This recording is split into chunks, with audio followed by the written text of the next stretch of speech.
நீங்கள் பார்த்துக் கொண்டிருப்பது உங்கள் விஜய்.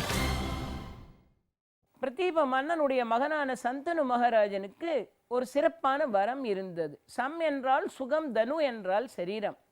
தன் கரங்களால் அவன் யாரை தொடுகிறானோ அப்படி தொடப்பட்டவர்களின் உடம்பில் என்ன நோய் இருந்தாலும் அது உடனே குணமாகிவிடும் என்று சொல்லுகிறது பாரத கதை. இப்பேற்பட்ட வரமுடையவனாக இருந்தவன் சந்தனு. அவனுக்கும் வேட்டையாடுவதுதான் பொழுதுபோக்கு. காட்டிலே வேட்டையாடுவதற்காக சென்றவன் ஒரு நாள் வேட்டையாடி முடித்துவிட்டு மிகுந்த களைப்போடு மரநிழலிலே சாய்ந்து ஓய்வெடுத்து கொண்டு இருந்தான். அப்பொழுது பார்த்தான் மன்னன், கங்கைக்குள்ளிருந்து ஒரு அழகான பெண் வெளியே வந்தாள்.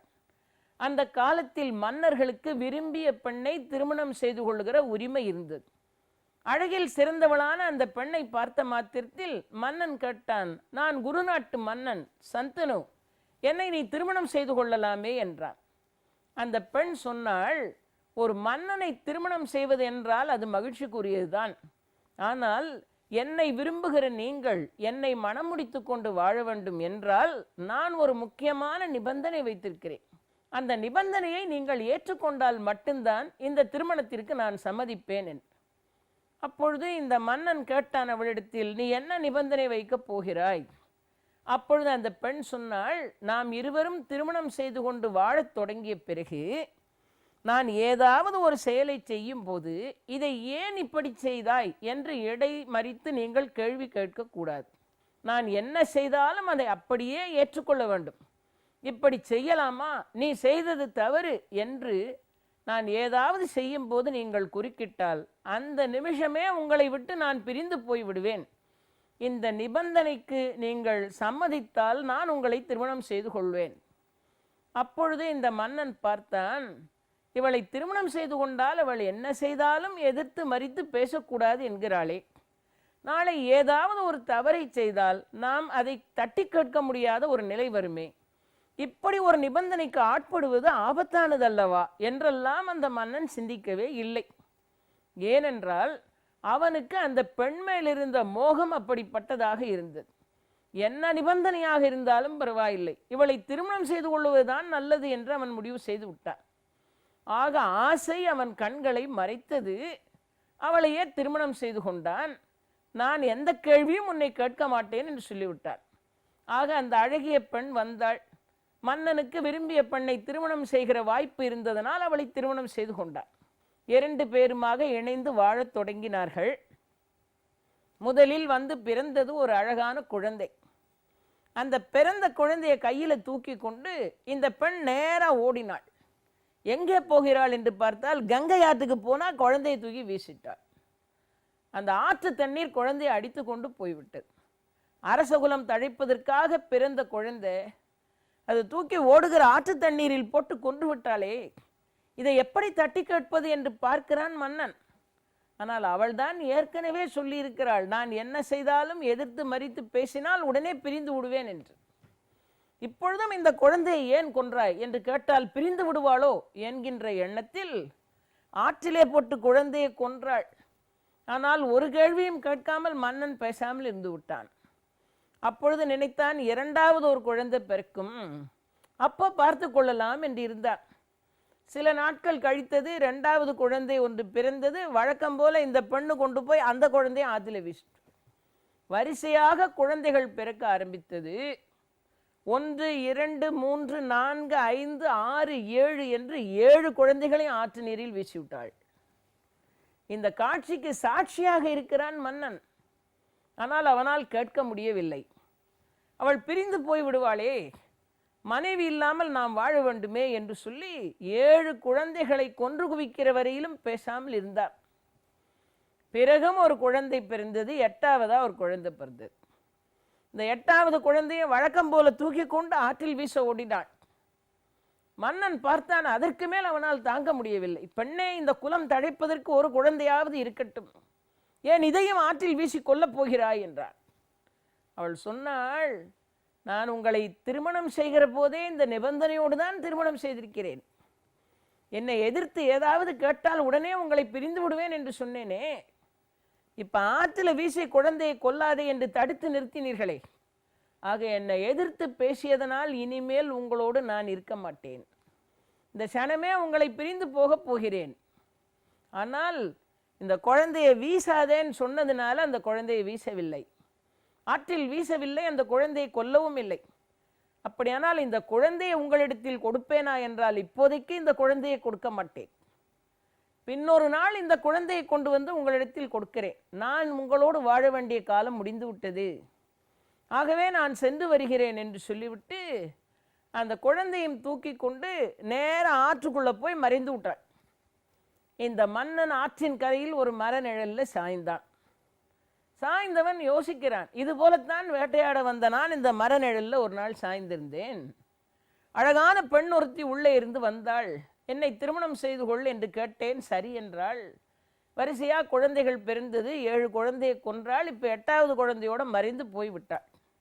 அன்றைக்கும் இந்த மரநிழலில் சாய்ந்திருக்கும் போது எனக்கு மனைவியும் இல்லை, மகனும் இல்லை. இத்தனை சம்பவங்கள் நடந்த பிறகும் இதே மரநிழலில் சாய்ந்திருக்கிறேன். இப்பொழுதும் எனக்கு மனைவியும் இல்லை, மகனும் இல்லை. என் வாழ்க்கையில் ஏன் இப்படி நடந்தது? இப்படியெல்லாம் நடந்ததற்கு என்ன காரணம்? யோசித்து பார்க்கிறான் மன்னன். அவனுக்கு ஒன்றுமே பிடிபடவில்லை. நம்முடைய வாழ்விலும் நடைபெறுகிற பல்வேறு சம்பவங்களுக்கு என்ன காரணம் என்று நாமும் பலமுறை சிந்தித்திருப்போம். ஆனால் அதற்கு என்ன காரணம் என்பதை நம்மால் புரிந்து கொள்ளவே இயலாது. காரணம் கண்டுபிடிக்கப்படாமல் இருக்கிற வாழ்வின் சம்பவங்களுக்கு ஏதோ ஒரு முன்பிறவி என்கிற பின்னணி ஒன்று இருக்கும். அதுபோலத்தான் 7 குழந்தைகளை கொன்றுவிட்டு 8வது குழந்தையோடு மறைந்து போனாளே, இதற்குள் ஏதாவது ஒரு பொருள் இருக்க வேண்டுமே என்று பார்த்தால், எந்த கங்காதேவியை பார்த்து தேவசபையிலே அவள் உள்ளே தோழிகளோடு நுழைகிற போது அந்த மகாபிஷக் என்கிற மன்னன் ஆவல் கொண்டானோ அவன்தான் சந்தனு மன்னனாக வந்து பிறந்திருக்கிறான். எந்த கங்கையை பார்த்து விரும்பினானோ அவள்தான் கங்கைக்குள்ளிருந்து பெண்ணாக வந்து இவனை திருமணம் செய்து கொண்டிருக்கிறாள். எந்த கங்கையை பார்த்து விரும்பினாயோ அவளை பூமியில் மணந்து வாழ்ந்து துய்த்து பிறகு வா என்று அனுப்பினார் பிரம்மா. ஆகவே கங்கை வந்து மனைவியாக சேர்ந்தாள். 7 குழந்தைகளையும் கொன்றுவிட்டு 8வது குழந்தையோடு ஆற்றிற்குள் போய் மறைந்து விட்டாலே, அதற்கு என்ன காரணம்? அஷ்ட வசுக்கள் 8 பேருமா போய் வசிஷ்ட மகரிஷியினுடைய ஆசிரமத்தில் அவர் வளர்த்து கொண்டிருந்த காமதேனுவின் பாலை கறந்து உண்டார்கள். அவர் இல்லாத நேரத்தில் போய் அந்த காமதேனுவினுடைய பாலை, அந்த பாலை கறந்து அந்த காமதேனுவின் பாலை உண்டால் நரை திரை இல்லாமல் இளமையோடு இருக்கலாம். இந்த அஷ்டவசுக்களும் போய் அந்த பாலை கறந்து அருந்தினார்கள். இந்த பாலை கறந்து அந்த இடத்திலேயே அந்த வசுக்கள் எல்லாம் அருந்தும் போது அதில் ஒரு வசு அந்த காமதேனுவினுடைய பாலை கொஞ்சம் கொண்டு வந்து தன் மனைவிக்கு கொடுத்தான். அந்த மனைவியும் அந்த பாலை உண்டாள். அவளும் இளமையோடு இருந்தாள், அவனும் இளமையோடு இருந்தாள். அந்த ஆசிரமம் பக்கமாக போகிற போதெல்லாம் காமதேனுவின் பாலை கறந்து வந்தார்கள். இந்த 8வது வசு, அவனுக்கு பிரபாசன்னு பேர். அவனோட மனைவி, அவளுடைய தோழி, அவளது பிரபாசனுடைய மனைவியை பார்த்து கேட்டாள், நாள்தோறும் இப்படி இளமை குன்றாமல் இருக்கிறாயே, என்ன காரணம் என்று. அவள் சொன்னாள், என் கணவன் வசிஷ்டருடைய ஆசிரமத்தில் போய் காமதேனுவினுடைய பாலை கொண்டு வந்தான், அதை உண்ட பிறகுதான் நான் இளமையோடு இருக்கிறேன் என்று.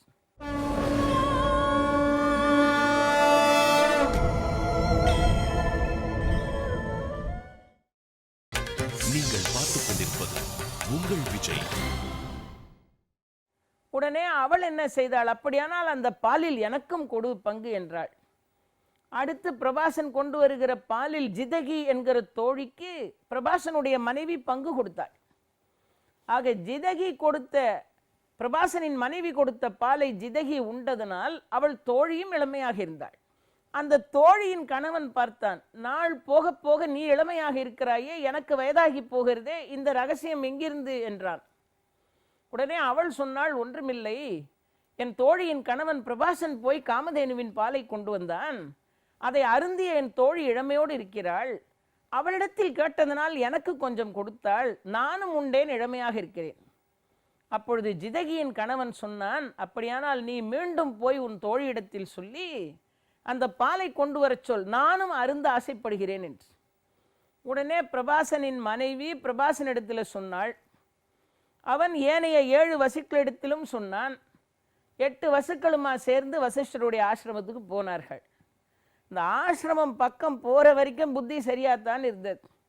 ஆசிரமத்துக்கு அருகில் போன உடனே பிரபாசன் சொன்னா, நமக்கு தேவைப்பட்ட நேரமெல்லாம் இப்படி வந்து காமதேனுவின் பாலை கறந்து கொண்டு போக முடியாது, அதனால மகரிஷி இல்லாத நேரமாக பார்த்து ஆசிரமத்தில் போய் பசுவையே பற்றி இழுத்து கொண்டு போய் விடுவோம் என்று 8 பேருமா அவர் ஆசிரமத்துக்குள்ளே போய் அந்த பசுவை பற்றி இழுத்து கொண்டு போனார்கள். அது அழுது கொண்டே போகிறது. 8 பேரும் இழுத்து கொண்டு வெளியே வருகிற போது மகரிஷி வந்தார். வந்த உடனே அவர் பார்த்தார், காமதேனுவை, இவ்வளவு அபூர்வமான ஒரு பசுவை இல்லாத நேரத்தில், ஆள் இல்லாத நேரத்தில் ஆசிரமத்தில் வந்து திருடி கொண்டா போகிறீர்கள், நீங்களெல்லாம் வசுக்களா என்று சொல்லி 8 பேருக்கும் சாபம் கொடுத்தார். நான் இல்லாத நேரத்தில் ஆசிரமத்தில் என் பசுவை திருட வந்ததனால் இந்த காமதேனுவை திருட வந்த 8 வசுக்களும் பூலோகத்தில் போய் மனிதர்களாக பிறப்பார்கள்னு சாபம் போட்டார். இந்த சாபம் போட்டவுடனே இந்த வசுக்கள் பார்த்தார்கள், மகரிஷி இப்படி ஒரு சாபம் கொடுத்து விட்டீர்களே என்று வசிஷ்டருடைய திருவடியை பிடித்தார்கள். இந்த சாபத்துக்கு ஏதாவது ஒரு விமோசனம் கொடுங்கள். அப்போ வசிஷ்டர் சொன்னார், 7 பேரும் பாலை கறந்து உண்பதற்காக வந்தவர்கள். இந்த 8ஆவதாக இருக்கப்பட்ட வசு பிரபாசன், அவன் மனைவி பேச்சை கேட்டுக்கொண்டு பசுவையே திருட முயற்சி செய்தவன். அதனால் வசுக்களாக இருக்கிற நீங்கள் 8 பேரும் பூமியில் போய் பிறந்து 7 பேரும் பிறந்த உடனேயே உயிர் துறந்து விமோசனம் பெறுவீர்கள். 8ஆவதாக இருக்கப்பட்ட பிரபாசன் மட்டும் உடனே உயிர் துறக்க மாட்டான், உடனே விமோசனம் கிடைக்காது. அவன் நீண்ட நாள் பூமியில் உயிர் வாழ்ந்து மனைவி பேச்சை கேட்டுக்கொண்டு பசுவை திருட வந்ததனால் பெண் சுகம் என்றால் என்ன என்பதையே அறியாத பிரம்மச்சரியத்தில் இருந்து சகல தர்மங்களையும் வேதங்களையும் கற்று யாராலும் வெல்ல முடியாத பலசாலியாக இருந்து நீண்ட நாள் பூமியில் வாழ்ந்து அதற்கு பிறகு முக்தி அடைவான் என்றார் வசிஷ்டர்.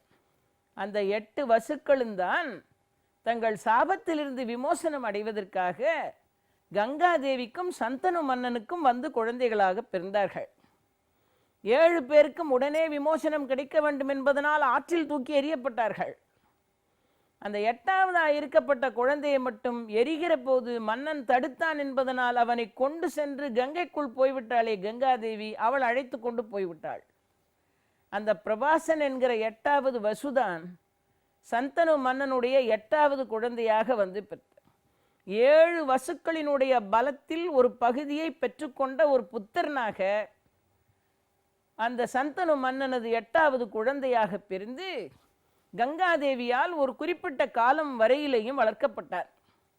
சந்தனு மன்னன் பார்த்தான், அன்றும் குழந்தைகளும் இல்லை, மனைவியும் இல்லை, இன்றும் குழந்தைகளும் இல்லை, மனைவியும் இல்லை. என்ன செய்வேன் என்று காட்டுக்கு வருகிற போதெல்லாம் இந்த மரநிழலில் உட்கார்ந்து ஆற்றையே வேடிக்கை பார்த்து கொண்டிருப்பார். ஒரு நாள் ஆற்றின் வெள்ளத்தை பார்த்தால் குறைந்து ஓடிக்கொண்டிருந்தது. நீர் வற்றியது போல் இருக்கிறதே ஆற்றில் என்று பார்க்கிறான். வெள்ளம் புரண்டு ஓட வேண்டிய ஆற்றில் குறைந்த அளவு தண்ணீர். மன்னன் போய் அருகிலே என்ன நடக்கிறது என்று பார்த்தால் சின்னஞ்சிறு வயதுடைய ஒருவன் தன் அம்புகளால் ஆற்றின் போக்கை தடுத்து நிறுத்தி கொண்டிருக்கிறான். யார் இந்த குழந்தை என்று பார்த்து கொண்டிருக்கும் போது அத்தனை தேஜஸோடு இருந்த குழந்தைக்கு அருகில் நின்று கொண்டிருந்தாள் கங்காதேவி. ஆகா, மனைவி வந்து விட்டாள் என்று பார்த்தான். குழந்தையை அழைத்து கொண்டு நேராக வந்தாள். இவன்தான் உங்கள் புத்திரன், கங்கையின் மைந்தன் என்பதனால் இவன் காங்கேயன் என்று அழைக்கப்படுவான். உங்களிடத்தில் இவனை ஒப்படைத்து விட்டேன். சகலவிதமான வித்தைகளையும் என்னால் முடிந்தவரையிலும் அவனுக்கு கற்பித்திருக்கிறேன். யாராலும் வெல்லப்பட முடியாத பராக்கிரமம் உடையவனாக இவன் இருப்பான். இவன் புகழ் அகிலமெல்லாம் விளங்கும். நான் சொன்னது போல உங்களிடத்தில் ஒப்படைத்து விட்டேன் என்று குழந்தையை கொண்டு வந்து ஒப்படைத்தாள் கங்காதேவி. மன்னன் நினைத்தான், மனைவியும் வந்து விட்டாள், மகனும் வந்து விட்டான் என்று மகிழ்ச்சி அடையும் போது அவள் சொன்னாள், நான் இந்த பூமியில் வாழ வேண்டிய காலம் முடிந்து விட்டது. நான் கங்கை, நான் மீண்டும் திரும்பி செல்ல வேண்டும். உங்கள் புத்திரனை மட்டும் ஒப்படைத்து விட்டேன் என்று சொல்லிவிட்டு அவள் புறப்பட்டு விட்டாள். இந்த குழந்தையை அழைத்து கொண்டு போய் காங்கேயர் என்று அழைத்து ராஜசபையில் உரிய மரியாதைகள் எல்லாம் செய்து தன் குழந்தையை எல்லாருக்கும் அறிமுகம் பண்ணி வைத்து புத்திரனாவது வந்து சேர்ந்தானே என்கிற மகிழ்ச்சியில் இருந்தான் சந்தனு மன்னன். வேட்டையாடுவது அவன் பொழுதுபோக்காக இருந்ததனால் பிரிதொரு நாள் இது போலவே வேட்டையாடுவதற்கு சென்றான். காட்டிற்கு போய் வேட்டையாடி விட்டு யமனை துறையிலே அமர்ந்திருந்தான். அப்பொழுது பார்க்கிறான், அங்கே படகு ஓட்டி கொண்டு ஒரு பெண் சென்று கொண்டிருக்கிறாள்.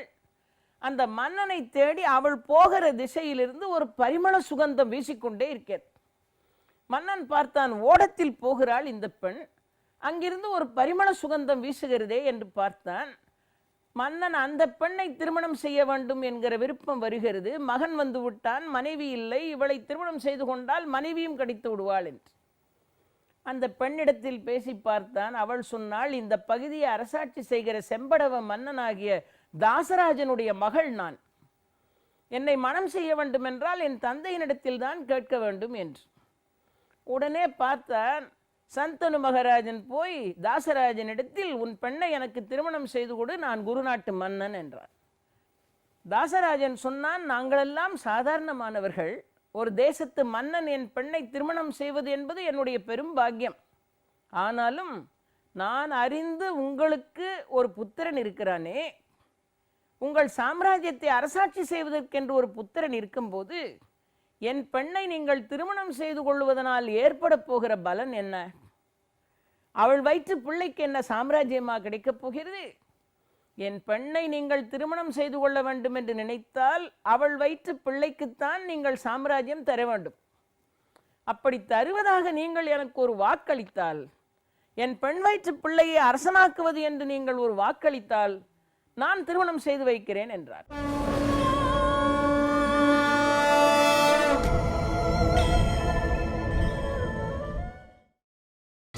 நீங்கள் பார்த்துக் கொண்டிருப்பது உங்கள் விஜய்.